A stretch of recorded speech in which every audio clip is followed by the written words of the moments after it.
Pozdravljeni! Za nami so velikonočni prazniki, ki smo jih tokrat praznovali drugače, kot smo vajeni. S tem, ko smo svoje življenje prilagodili koronavirusu, smo, kot vse kaže, tudi zajezili njegovo širjenje.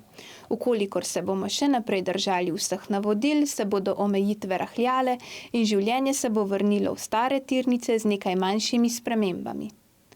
Pomladno vreme, ki nas je razvajalo s prijetnimi temperaturami, je marsikoga motiviralo za prva pomladanska opravila na vrtu in čiščenje, ki smo ga toliko časa prelagali.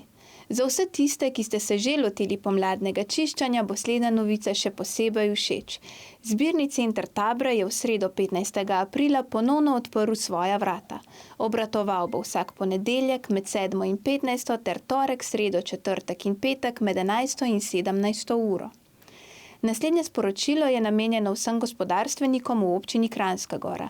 Namreč mnogo podjetij in organizacij je zaradi vladnih uredb o prepovedi zbiranja večjih skupin ljudi svoje seminarje premestilo v virtualno okolje. Organizirajo tako imenovane webinarje oziroma spletne seminarje. Na spletni strani www.kranjska-gora.si poševnica vse o COVID-19 koronavirus si v zavihku zadnje informacije lahko ogledate seznam organiziranih spletnih seminarjev ta teden. Za vse tiste, ki jih je epidemija še posebej prizadela, je vlada Republike Slovenije v sklopu protikorona paketa za lajšanje posledic epidemije pripravila posebne olajšave.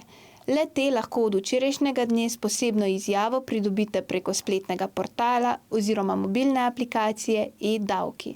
Več o temeljnem dohodku in ostalih olajšavah si lahko preberete na spletni strani gov.si.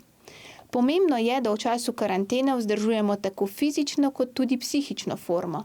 Vabimo vas, da si na spletni strani kranjskagora.si v zavihku novice Razvedrilo s kavča ogledate seznam najrazličnejših aktivnosti, od ogledov gledaliških predstav, portalov z e-knjigami in virtualnimi ogledi muzejev.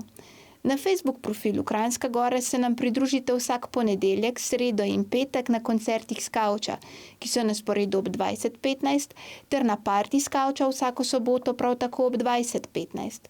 Koncerte in parti s kavča lahko spremljate na Facebook strani Koncerti s kavča, na portalu 24ur.com, ATM TV in drugih lokalnih televizijskih in radijskih programih. Za vzdrževanje kondicije pa se lahko odpravite na sprehod in odkrivate skrivne kotičke naše doline. Zahvaljujem se vam za spremljanje dnevnega obvestila in vam želim prijeten preostanek tedna. Lep pozdrav!